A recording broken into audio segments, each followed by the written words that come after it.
चारों तरफ मोदी मोदी है। दावा ठोक रहे हैं कि इस बार मोदी के रथ को हम बिहार में ही रोकेंगे, आपको लगता है? तेजस्वी नहीं कर सकता है।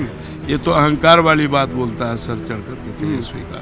जो कभी नहीं हुआ वो अभी होगा। सब तबके का लोग इस बार नरेंद्र मोदी को वोट। तेजस्वी यादव कह रहे हैं कि इस बार बिहार जो है अनएक्सपेक्टेड रिजल्ट देगा और अपार मतों से इस बार 400 पार होगा और अररिया में भी ऐतिहासिक मतों से चुनाव। इस बार का चुनाव में यह साबित हो जाएगा कि कोई समीकरण नहीं चलेगा। नरेंद्र मोदी जी का जो विकास का जो मंत्र है वही समीकरण चलने वाला है। देखिए अभी हमारे साथ प्रदीप सिंह हैं। लगातार रात के 2 बजे 3 बजे तक लोगों के बीच जा रहे हैं, अभी भी निकले हैं क्षेत्र में। प्रदीप जी, जो फीडबैक मिल रहा है, अब तो आप नॉमिनेशन भी कर चुके हैं, भीड़ हमने देखी लगातार, आप रात में 2-3 बजे घर लौटते हैं, क्या फीडबैक मिल रहा है? बहुत अच्छा फीडबैक है और चारों तरफ मोदी मोदी है और भारतीय जनता पार्टी पर भरोसा है। नरेंद्र मोदी जी को वोट देना चाहते हैं।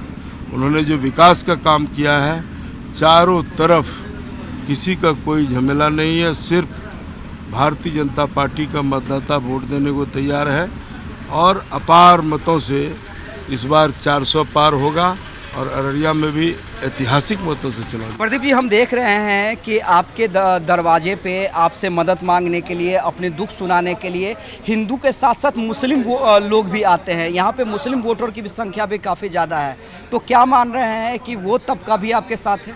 सब तबका साथ। यह बात दिख रहा है, प्रधानमंत्री जी ने कहा कि सबका साथ सबका विकास, और वह दिख रहा है। और निश्चित रूप से विकास के नाम पे, कोई जात पात के नाम पर कोई MY समीकरण कुछ नहीं है। आप होने दीजिए चुनाव। इस बार का चुनाव में यह साबित हो जाएगा कि कोई समीकरण नहीं चलेगा। नरेंद्र मोदी जी का जो विकास का जो मंत्र है वही समीकरण चलने वाला है।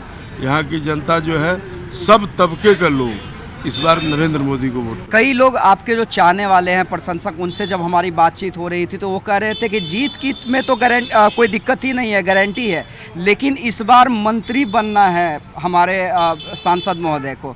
तो ये जो जिज्ञासा है उसको लेकर आप क्या कहिएगा? ये उनका भावना है, लोगों का मन होगा, लेकिन मैं तो सांसद का उम्मीदवार हूँ। पार्टी ने मुझ पर फिर से भरोसा जता के टिकट दिया है और हम यहाँ से सांसद बन के जाएंगे। वह केंद्रीय नेतृत्व का जवाबदेही है कि वो क्या करेंगे नहीं करेंगे, लेकिन मैं भारतीय जनता पार्टी का कार्यकर्ता हूँ।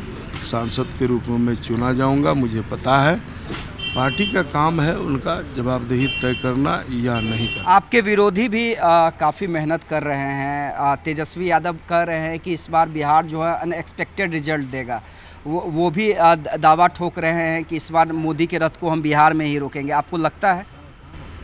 अब तो समय बता देगा।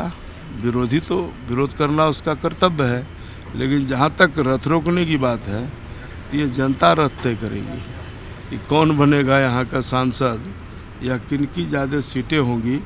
बिहार की जनता तय करेगी, तेजस्वी नहीं कर सकता है। ये तो अहंकार वाली बात बोलता है सर चढ़ करके तेजस्वी का। इसलिए बिहार की जनता और देश की जनता यह तय करेगी कि कौन बनेगा देश का प्रधानमंत्री। अच्छा, अब तक आपको कितना लग रहा है कि कितने वोटों से आप आराम से चुनाव जीत रहे हैं और उसके बाद प्रधानमंत्री नरेंद्र मोदी का भी कार्यक्रम होने वाला है? देखिए, मैं तो दावा नहीं करता, परंतु लोगों का जो रुझान है, लोगों से जो जनसंपर्क कर रहे हैं, यह स्पष्ट हो रहा है कि भारी मतों से मैं यहाँ चुनाव जीतूंगा। जो कभी नहीं हुआ वो अभी होगा। और मोदी आ जाएंगे उसके बाद?